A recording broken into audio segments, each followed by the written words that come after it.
আমার স্কুলে সবাই যে অনুষ্ঠান হোক না কেন সবাই সবাই বাবাকে নিয়ে আসবে, আমি কাকে নিয়ে যাব?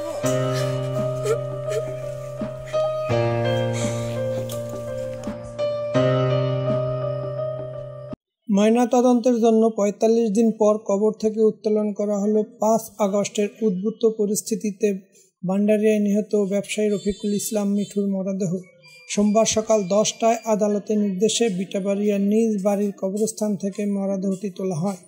এ সময় উপস্থিত ছিলেন পিরোজপুর জেলা প্রশাসক কার্যালয়ের নির্বাহী ম্যাজিস্ট্রেট তৌফিক আনোয়ার, মামলার তদন্ত কর্মকর্তা, পুলিশ, ডাক্তার ও নিহতের পরিবারের লোকজন।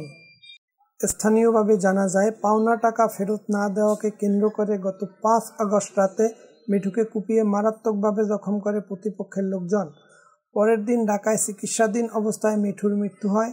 ৫ আগস্ট গণ অভ্যুত্থানের পর পুলিশ ও চিকিৎসক না পাওয়ার কারণে মিঠুর মরদেহ ময়নাতদন্ত কিংবা সুরতহাল ছাড়াই দাফন করা হয়। মিঠু ফকির আমার বন্ধু ছিল, ছোটবেলার বন্ধু, একসাথে লেখাপড়া করছে। সে খুব ভালো মানুষ ছিল এবং আমাদের এলাকার কারোর সাথে তার কোনো বিবাদ ছিল না। সে একজন ভদ্র মানুষ, নিরীহ মানুষ। তাকে এইভাবে এলোপাথারি কোপাইয়া জখম করে তাকে খুন করা হয়েছে। আমরা তার সুষ্ঠু এবং ন্যায় বিচার চাই। ওই পর্যন্ত আসছি পর ১০-১২ জন লোক রাস্তায় দাঁড়ানো, আমরা হাঁটতে হইতেছি, মধ্যে থাবা দিয়ে ওরা ধরছে, ধরে কে শালা তোরাই তো চাই, টাকা নিবি না? টাকা দিব আজকে ভালো করে। এই থাবা দিয়ে ওর লই যাওয়া দিয়েছে, আমি এই ডাইনি দিয়ে ওরা টানি দিয়েছি, ওরা নেও কই। আচ্ছা, এর মধ্যে একুল দিয়ে দাঁড়াই আমার মাথার পাশে কোপ দেওয়া দিয়েছে, আমি হাত দিয়ে ঠেকাইছি পরে এই আঙ্গুল পড়ে গেছে, এই আঙ্গুলে এনে কোপ লাগবে, এই কোপ লাগবে। ওখানে যখন গন্ডগোল হয়েছে, গন্ডগোলের সময় ছিলাম, পরে চিল্লাচিল্লি শুনছি, যাই আমরা দেখছি লাশ পড়েছে, আসামিরা ওখানে সব দাঁড়ায় না, দাও, লাঠি, রড, তারপর ওই গুরুজবৈদ কি কয় এগুলো রে, চাপাটি, এগুলো ওদের প্রত্যেকের হাতে ছিল, আমরা দেখছি ওখানে যাই আসছি।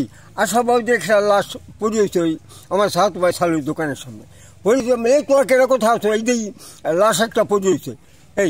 এই দেখার পরে মানে দেখ গল্পলাই না যে রক্তপাত হতো, তো এই শীত অবস্থা হয়েছে। এরপরে আমি ডাকাডাকি করতে পারি, আমি যদি ওখান থেকে আমি ওকে ডাকাডাকি না করতাম তাহলে ওই ডেড বডি খালে ফেলাই দিত এমনি অবস্থায়। এই আমি ডাক দিচ্ছি পরে শাকিলেরা সব লোকজন নিয়ে আইছে, এরপর ওরে উঠাইয়া গাড়িতে উঠাইয়া হাসপাতালে পাঠাই দেওয়া হয়েছে পয়সা।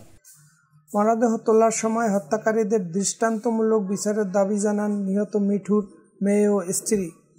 আমার স্কুলে সবাই যে অনুষ্ঠান হোক না কেন সবাই সবাই বাবাকে নিয়ে আসবে, আমি কাকে নিয়ে যাব?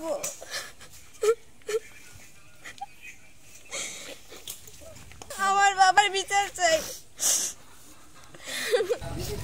আমার স্বামীকে যারা এরকম নির্মমভাবে খুন করছে, আমি এই হত্যাকারীদের বিচার চাই। আমার 3টা ছোট ছোট বাচ্চা, এদের যারা এতিম করছে, আমাকে যারা স্বামী হারা করছে, আমি তাদের কঠিন বিচার চাই।